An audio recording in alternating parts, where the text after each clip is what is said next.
은퇴 전에는 몰랐습니다. 그날이 이렇게 조용할 줄은 몰랐습니다. 출근 알람이 울리지 않는 아침이 이렇게 낯설 줄도, 서둘러 입을 옷이 없어 옷장 앞에 서 있는 시간이 이렇게 길어질 줄도 상상하지 못했습니다. 회사라는 이름의 세계에서 빠져나오는 순간 자유가 기다리고 있을 거라 믿었습니다. 더 이상 상사의 눈치를 보지 않아도 되고 회의실에서 시간을 버리지 않아도 되며 내 하루를 내가 선택할 수 있을 거라 생각했습니다.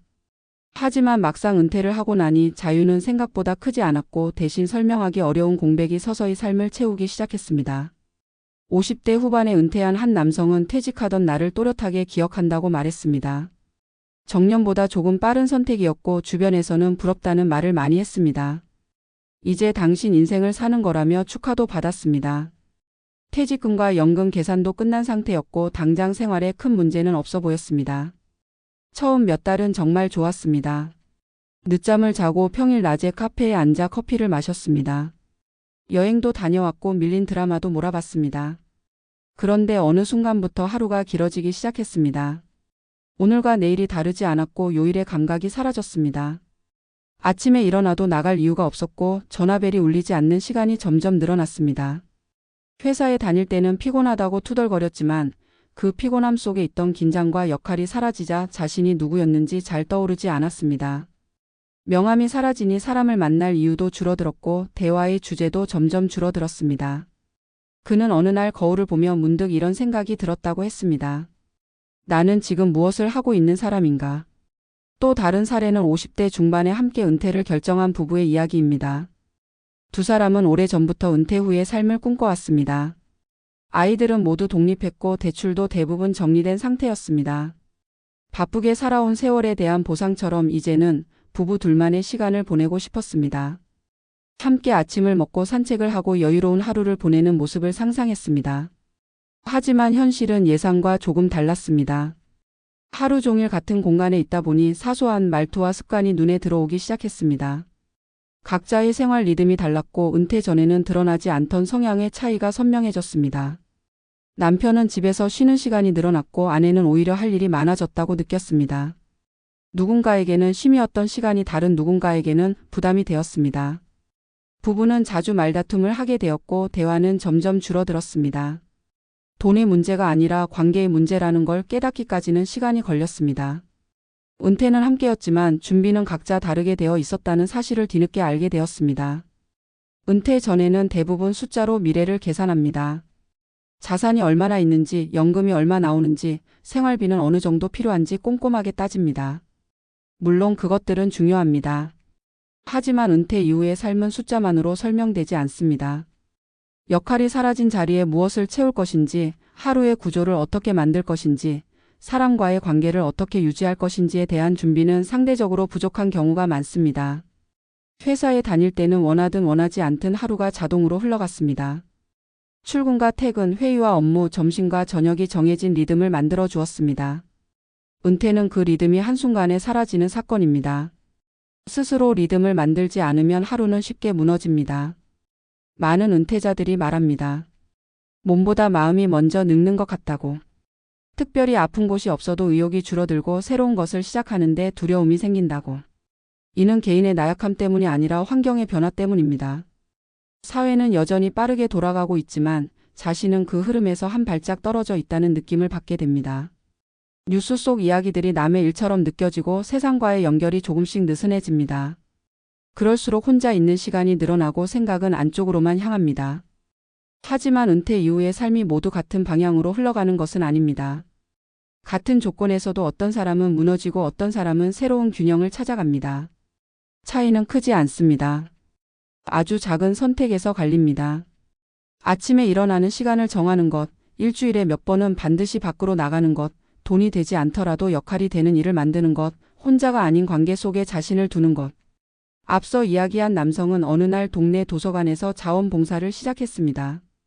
처음에는 시간을 때우기 위해서였지만 점점 사람들과 인사를 나누고 자신을 필요로 하는 순간들이 생기기 시작했습니다. 그는 다시 하루를 설명할 수 있게 되었다고 말했습니다. 오늘 무엇을 했는지 말할 수 있다는 사실이 이렇게 중요할 줄 몰랐다고 했습니다. 부부로 은퇴했던 또 다른 사례에서도 변화는 작은 계기에서 시작되었습니다. 각자의 시간을 존중하기로 약속하고 하루 중 일정 시간은 각자만의 활동을 갖기로 했습니다. 아내는 오래 미뤄두었던 글쓰기를 시작했고 남편은 지역 모임에 나가기 시작했습니다. 다시 저녁에 만났을 때 나눌 이야기가 생겼고 서로의 하루를 듣는 시간이 회복되었습니다. 은퇴는 함께 보내는 시간이 늘어나는 것이 아니라 각자가 살아있는 시간을 유지하는 법을 배우는 과정이라는 걸 그들은 서서히 이해하게 되었습니다. 은퇴 전에는 몰랐습니다. 일이 사라진 자리에 삶이 자동으로 채워질 거라 믿었습니다. 하지만 은퇴 이후의 삶은 선택의 연속입니다.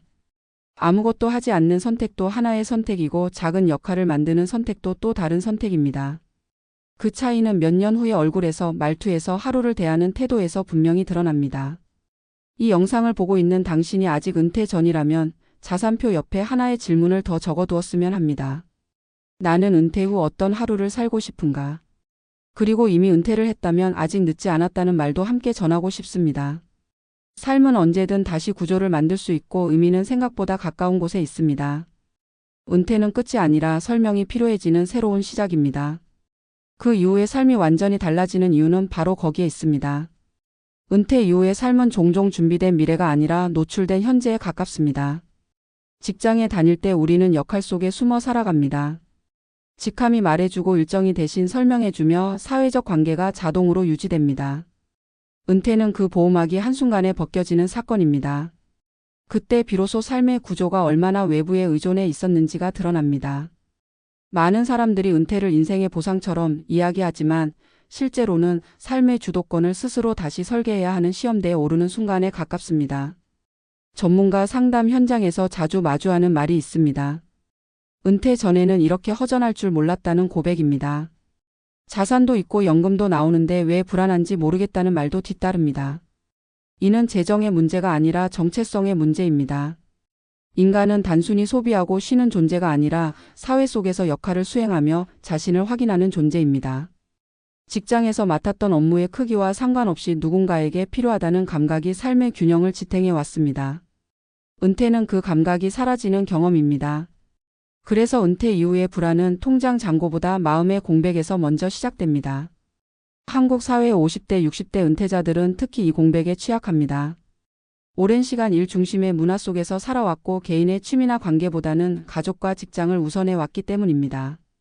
은퇴 이후 갑자기 자신을 중심에 두라고 말해도 무엇을 좋아하는지, 무엇을 잘하는지 선뜻 떠올리지 못하는 경우가 많습니다. 그 결과 하루는 길어지고 생각은 깊어지며 감정은 점점 안쪽으로 쌓입니다. 이것이 반복되면 우울과 무기력으로 이어지기도 합니다. 이때 주변에서는 쉬면 좋은 거 아니냐고 말하지만 당사자는 설명하기 어려운 소외감을 느낍니다. 사회에서 밀려난 것이 아니라 스스로 자리 잡지 못했다는 느낌에 가깝습니다. 부부 은퇴의 경우 이 문제는 더욱 복합적으로 나타납니다. 함께 은퇴하면 함께 잘 지낼 수 있을 거라는 기대는 종종 오해에서 출발합니다. 직장에 다닐 때는 각자의 세계가 분리되어 있었고 그 덕분에 갈등이 완충되기도 했습니다. 은퇴 이후 하루 종일 같은 공간에서 같은 시간을 보내면 그동안 보이지 않던 차이가 드러납니다.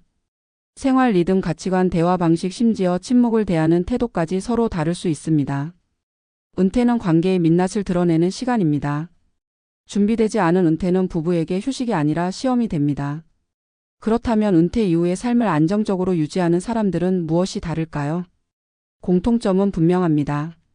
이들은 은퇴를 쉼의 끝이 아니라 구조의 시작으로 받아들입니다. 하루를 다시 설계하고 일주일의 리듬을 만들며 자신만의 역할을 의식적으로 만들어갑니다. 그 역할은 반드시 돈과 연결될 필요는 없습니다. 지역 모임에서의 참여, 자원봉사, 취미활동, 가족 내에서의 책임 등 작아 보이지만 지속 가능한 역할이 중요합니다. 역할은 인간에게 방향을 제공합니다. 방향이 생기면 하루는 더 이상 흘러가지 않고 쌓이기 시작합니다. 은퇴 이후의 삶에서 또 하나 중요한 요소는 관계의 재정의입니다. 직장 중심의 관계는 자연스럽게 줄어들 수밖에 없습니다. 이때 과거의 관계를 붙잡는데 에너지를 쓰기보다 새로운 관계를 만드는데 마음을 여는 것이 필요합니다. 나이 들어 새 관계를 만드는 것이 쉽지 않다는 말은 사실이지만 불가능하다는 뜻은 아닙니다. 공통의 관심사와 반복적인 만남이 있다면 관계는 다시 만들어질 수 있습니다. 중요한 것은 먼저 나설 용기와 자신을 드러내는 태도입니다. 은퇴 이후에도 사회와 연결되어 있다는 감각은 삶의 안정감을 크게 높여줍니다. 재정 역시 다시 바라볼 필요가 있습니다. 은퇴 이후의 돈은 단순히 소비를 위한 자원이 아니라 선택의 폭을 결정하는 도구입니다. 지나치게 불안해하며 모든 지출을 죄책감으로 받아들이는 것도 문제이고 반대로 아무 계획 없이 쓰는 것도 위험합니다. 은퇴 이후의 재정 관리에서 중요한 것은 금액보다 리듬입니다. 매달의 흐름을 이해하고 예측 가능한 범위 안에서 생활을 유지하는 것이 심리적 안정에 큰 도움이 됩니다. 돈을 통제하고 있다는 감각은 은퇴 이후의 삶에서 중요한 자존감의 한 축이 됩니다. 은퇴는 누구에게나 처음 겪는 사건입니다. 그래서 실수도 많고 후회도 생깁니다. 하지만 은퇴 이후의 삶은 단 한 번에 결정되지 않습니다. 지금의 선택이 전부가 아니고 오늘의 상태가 끝도 아닙니다. 많은 은퇴자들이 몇 년의 시행착오 끝에 자신만의 균형을 찾아갑니다. 중요한 것은 멈추지 않는 것입니다. 완벽한 계획보다 작은 실천이 더 큰 변화를 만듭니다. 하루를 설명할 수 있게 만드는 것, 그것이 은퇴 이후 삶의 가장 중요한 출발점입니다. 이 글을 읽는 당신이 은퇴를 앞두고 있다면 은퇴 시점을 계산하는 것만큼 은퇴 이후의 하루를 상상해 보길 권합니다. 그리고 이미 은퇴를 했다면 지금 느끼는 혼란이 당신만의 문제가 아니라는 점을 기억했으면 합니다. 은퇴는 삶이 끝나는 순간이 아니라 삶의 방식이 바뀌는 시점입니다. 그 변화 앞에서 흔들리는 것은 자연스러운 일입니다. 중요한 것은 다시 중심을 잡으려는 의지입니다. 은퇴 이후의 삶은 자동으로 주어지지 않지만 스스로 만들어갈 수 있습니다. 결국 우리가 은퇴 후에 마주하는 진짜 과제는 얼마나 오래 사느냐가 아니라 남은 시간을 어떻게 살아가느냐입니다. 그 질문 앞에서 조금 더 솔직해질 수 있다면 은퇴 이후의 삶은 완전히 무너지지 않습니다. 오히려 이전과는 다른 방식으로 다시 단단해질 수 있습니다.